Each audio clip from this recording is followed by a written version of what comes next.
Welcome to Aesthetic Gaming. And you know what? Today, we have a really special deep dive. That's special. Yeah, special. Why is that? Well, because we have a ton of early reviews, impressions, all that good stuff for the just released Assassin's Creed Shadows. Oh, right. Yeah. Shadows, big release. Huge. Lots of buzz around this one. Yeah. And, we're going to go beyond just like the scores. We're going to really try to give you a clear picture of, what this game offers, what to expect if you're thinking about taking that plunge into feudal Japan. Feudal Japan, always a good setting for a game. Always. Right. So we're going to be looking at, what critics are loving, what maybe they're not as thrilled about, and kind of like the same thing from players. Gotcha. A good mix of professional and sort of the community response. Exactly. To give you that full picture. Right. Full 360. And we've got some great sources too, starting with, of course, Metacritic. The aggregator. The aggregator. We've got 84 critic reviews for the PS5 version. Currently, it's sitting at an 81, Okay. which is generally favorable. So pretty solid. Yeah, not bad. Not bad. Not bad at all. But we're not stopping there. We also have like focused reviews from PC Gamer. They gave it an 80. Right. Fextra Life always love their in-depth analyses. Yeah, they go deep. They do. 8.5 out of 10. Nice. And then Forbes, they kind of give us that like broader look at where this game sits in the whole Assassin's Creed universe. Big picture stuff. Exactly. Big picture. Love it. So like just glancing at everything. Right. What's really standing out to me is that there's so much praise for the world they've built. Yeah, I've heard good things about the world. It's stunning. Feudal Japan, and then the gameplay. Especially as stealth and combat. Oh, yeah. Back to basics a bit. Yeah, it seems like it. But, there are some whispers about the narrative. Maybe not hitting those same highs. And then, some of those open world elements that we see in a lot of these games. Right. Some of the tropes. Yeah.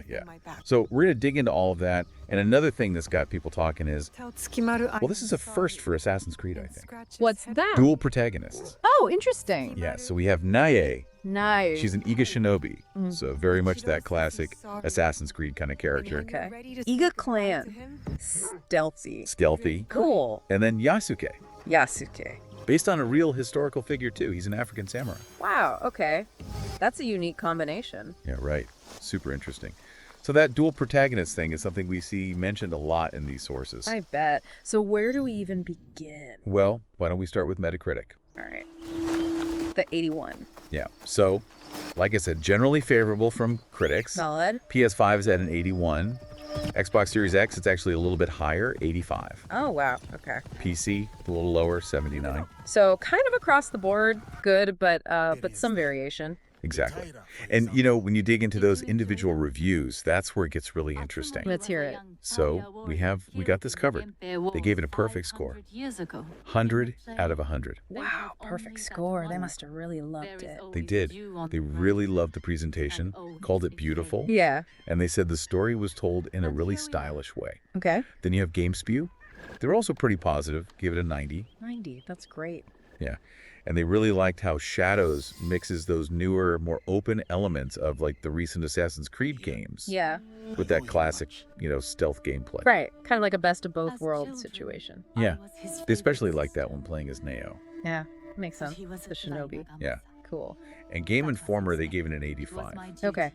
And for them, it was all about the gameplay itself. That was your husband's home? Especially how the dual protagonists play into it. Interesting. It seems like that's a big point of interest for a lot of people, the two protagonists. Yeah, absolutely. It's definitely something new. But, not everyone is singing the same tune. Oh. Yeah, on Metacritic, the user score is quite a bit lower. Oh. Yeah, it's only a 6.0.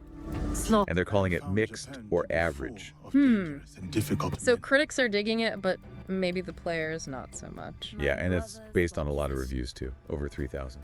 Wow. Okay. So it's not just like a small vocal minority. There's a significant chunk of players who aren't quite as enthusiastic. Exactly. Interesting. So yeah, it's definitely something to think about. Definitely. It's worth noting, for sure. Yeah.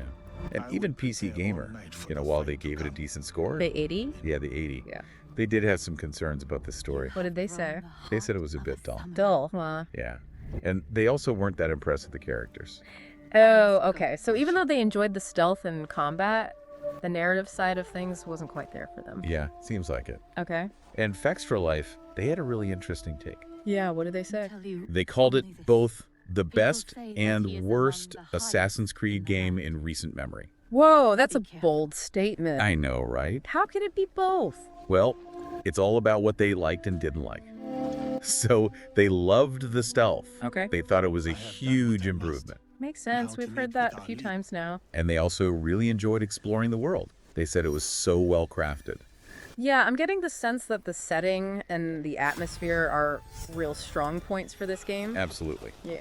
But the narrative and the pacing, that's where they weren't so happy. Ah, okay. So we're seeing a bit of a pattern here. Yeah, definitely.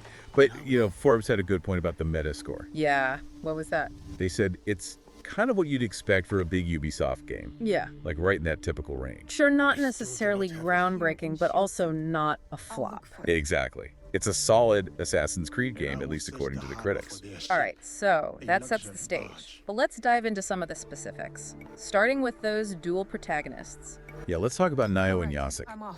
So Naoe, she's getting a lot of praise for her stealth abilities. Yeah, the shinobi. Makes sense. PC Gamer even compared her to, get this, Splinter Cell. Wow, Splinter Cell. That's a high bar for stealth. Right. What did they specifically like? They really like the new visibility meter.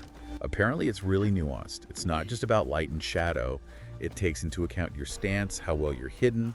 It adds a lot of strategy to being stealthy. Okay, that sounds cool. More depth than just like, am I in the shadows or not? Yeah, exactly. Extra Life agreed too. They said it really felt like classic Assassin's Creed stealth, which I know a lot of fans have been wanting. Yeah, back to the roots a bit. Exactly. And what about traversal? How does she get around? Oh, she's got a grappling hook. Nice. Always a fun mechanic. Yeah, and it's super useful apparently for getting around, for getting the drop on enemies. Tactical advantage. Exactly. Okay, so Nao's the stealth specialist. What about Yasuke? Yasuke is all about that combat, like up close and personal. Yeah, he's the samurai, right? Yeah. And PC Gamer, Extra Life, all the notes you gave me, they all said the combat is brutal, fluid, weighty. Ooh, weighty combat. That sounds satisfying. Right, like you really feel those hits. Yeah. But it's interesting, Rock, Paper, Shotgun pointed out that, unlike Naoe, he can't really climb or sneak. Okay, so he's not as versatile. No, but that's kind of the point, right? They have these very distinct roles. I guess so. Like, you have to really adapt your playstyle depending on who you're controlling. Exactly. And Eurogamer.bt, they said that switching between those two playstyles actually keeps the game fresh. Okay, so you're not just doing the same thing over and over again. You're constantly having to adjust. Yeah, which is good for keeping things interesting. Yeah, I can see that. But Extra Life brought up a really interesting point about the narrative. Oh. They said that all that switching between characters, it might make it hard to really get invested in the story. I could see that. Like, if you're constantly jumping back and forth, maybe you don't connect with either character as deeply. Exactly. So it's like this trade-off between gameplay variety and story immersion. Fascinating. A tough balance to strike. And speaking of the story, there are some concerns about Yasuke's narrative specifically. Oh. Yeah, Extra Life and some of the other notes you shared, they felt like his story was kind of underdeveloped. Like his motivations weren't clear. Yeah, and they said his journey from being a servant to becoming a samurai, which is like an amazing story in real life. Yeah. It just doesn't have that same depth in the game. Oh, that's a shame. And Extra Life also felt like they missed an opportunity to explore his African heritage. Oh, yeah. You'd think they would lean into that. I mean, an African samurai in feudal Japan, that's a story waiting to be told. Right. So it sounds like, while both characters are fun to play, Naoe's story might be the more compelling one. Okay. So mixed bag on the narrative front. Yeah, kind of. But let's move on to the gameplay itself. All right. The stealth in this game, it's getting a ton of praise. We've heard that. What's so special about it? Well, PC Gamer and Extra Life both talked about this new visibility system. Yeah, you mentioned that earlier. And it sounds really cool. Like, it's not just about being in the shadows. You have to think about your stance, the environment, everything. So more strategic, less binary. Exactly. You could even go prone and slither through tight spaces. Oh, cool. Like, really get into those shadows. Yeah, and it adds a lot of options for how you approach a stealth situation. Yeah, that's always fun, having that freedom to experiment. PC Gamer did have one little complaint about the expert difficulty. Oh, yeah. They thought that detection times were sometimes too fast. So maybe a little frustrating on the highest difficulty. Yeah, maybe. But overall, the stealth sounds really good. Cool. And the combat. Yeah, what about the combat? We heard it was brutal. Oh, it is. PC Gamer said the blades actually feel like they clash. Oh, nice. You know, instead of just like floating through combos. Yeah. Yeah, some of the more recent games have had that kind of floaty feel. Yeah. This sounds more grounded. Definitely. And Yasuke, he has all these different skill trees for different weapons. Oh, cool. And he has some really cool special abilities. Yeah, okay. So lots of options for how you want to approach combat. Yeah, you can really tailor it to your playstyle. And what about Naoe? How does she handle in combat? So initially, PC Gamer said it was kind of a struggle compared to Yasuke. Makes sense. She's more of a stealth character. Right. Not really built for direct confrontation. Yeah, but then the notes you shared mentioned that she has some cool skills too, like a double assassination. Oh, cool. And she uses this weapon called a kusarigama. The kusarigama, what's that? It's like this chain weapon with a weight on the end. Oh, wow. That sounds pretty badass. Yeah, so she definitely has her own way of dealing with enemies. Okay. So even though Yasuke is the powerhouse, Naoe can hold her own. Exactly. Now let's talk about the world itself. Feudal Japan. I'm excited to hear about this. Everyone is raving about it. Metacritic reviews, PC Gamer, Fextra Life, they all say it's stunning, beautiful, dense, alive. Wow, those are some strong adjectives. And they really love the seasonal changes. Oh, cool. So, like, the world actually transforms as you play. Yeah, visually. It's really impressive, apparently. Okay. But does it affect gameplay? Well, that's the thing. PC Gamer said that while the seasonal changes look amazing, they don't really change how you play the game. Ah, so more of an aesthetic thing than a gameplay mechanic. Yeah, it seems like it. And there were some concerns about the open world, too. Oh, like what? Well, PC Gamer and some of the other notes you shared, they mentioned repetitive side quests. Ah, yeah, that open world checklist fatigue. Exactly. Yeah. And there's no traditional quest log or journal. Oh, wow. So how do you keep track of everything? I guess you just have to, like, explore and remember. Okay.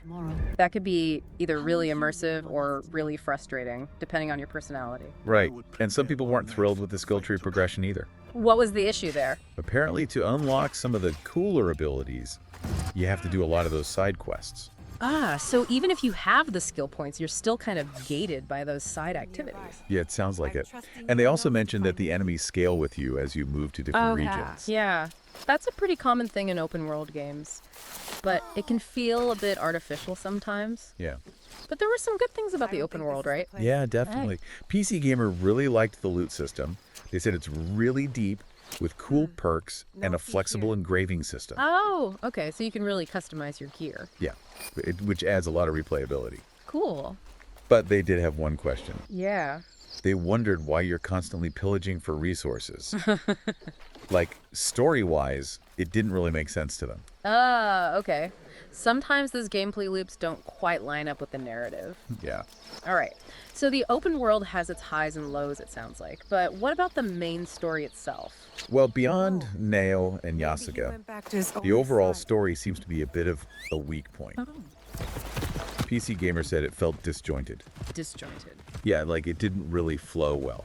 And they said the other characters weren't very memorable. Okay. Plus, they have these flashback sequences that kind of interrupt the flow of the main story. Oh, yeah. Those can be hit or miss. Sometimes they work, sometimes they just take you out of the moment. Exactly. And Fextra Life brought up an interesting point about the historical setting. Yeah. They said that the Sengoku period is super complex with all these historical figures and events. Yeah. And the game doesn't really do a great job of explaining everything. So if you're not familiar with Japanese history, you might be a little lost. Yeah, it sounds like it. They said it could be confusing for players who don't have that background knowledge. And speaking of presentation, both Fextra Life and the notes you shared, they really recommend playing the game in Japanese with subtitles. Interesting. They said the English voice acting isn't as good. Huh. Okay. And the notes also mentioned some lip syncing issues with the English audio. Yeah, which can be really distracting. So if you want the best experience, go with Japanese audio. All right, good to know. What about the technical stuff? How does the game run? Oh, it seems to be running pretty smoothly, both on consoles and PC. Good. Fextra Life and the notes both said it looks amazing on high-end PCs. Yeah. I bet that world really pops with the right hardware. Yeah, There were a few minor issues mentioned, like some shimmering water, textures that pop in, and the horse getting stuck sometimes. Okay, typical open world jank. Yeah, but nothing game-breaking. Good, good. And one nice touch, Fex for Life pointed out that there's cross-save functionality. Oh, that's awesome. So you can play on your PC and then pick up where you left off on your console. Exactly. That's always a welcome feature. Makes things so much easier. Definitely. And lastly, let's talk about monetization. Microtransactions. Well, Fex for Life said there is an in-game store. Yeah. You can buy cosmetic items and some convenience items. Okay. But they mentioned one thing that was kind of funny. What's that? They have a map you can buy that reveals all the activities. But if you use it, it disables trophies for guided mode. Oh, wow. That's cheeky. I know, right? Like they're almost daring you to take the easy way out. Yeah. So it doesn't sound like the monetization is super aggressive. Good, good. But it is something to be aware of. Absolutely. So, okay, we've covered a lot of ground here. We have. What's the takeaway? Well, if you love that feeling of being a stealthy shinobi or a powerful samurai, and you're drawn to feudal Japan, this game sounds like it's right up your alley. Yeah. The world is beautiful. The stealth and combat are really good. But just be aware that the story might not be the strongest part. And there are some of those open world tropes that we've seen before. Okay. Sounds like a classic case of amazing gameplay, somewhat shaky story. Yeah, pretty much. Which, to be fair, is kind of par for the course with Assassin's Creed. True. True. Okay, sometimes the gameplay is enough. Absolutely. And if you want to see more like actual gameplay footage and more discussion, head over to our YouTube channel. Yeah, we'll have a lot more to show you there. So what do you think? Are you excited for Assassin's Creed Shadows? I'm definitely intrigued. The setting, the dual protagonists, that improved stealth gameplay, it all sounds very promising. But I am a little wary of the narrative concerns. Yeah, it's a tough call. Yeah. Do the advancements in stealth outweigh the potential for a weaker story? That's the question, isn't it? And what about this dual protagonist system? Yeah. Is it a cool way to shake things up, or will it make the story feel less cohesive? It's definitely something new for the series. Yeah. I guess we'll have to wait and see how it all plays out. Well, hopefully this deep dive has given you a better idea of what to expect. Yeah, we've covered a lot of different opinions and analyses. Now it's up to you to decide if this is a journey you want to take. And if you want to continue the conversation, head over to our YouTube channel. Agree? Disagree? Slash your thoughts in the comments. And remember, in gaming, sometimes the journey matters more than the destination. This has been Aesthetic Gaming Show. Stay sharp, stay stealthy.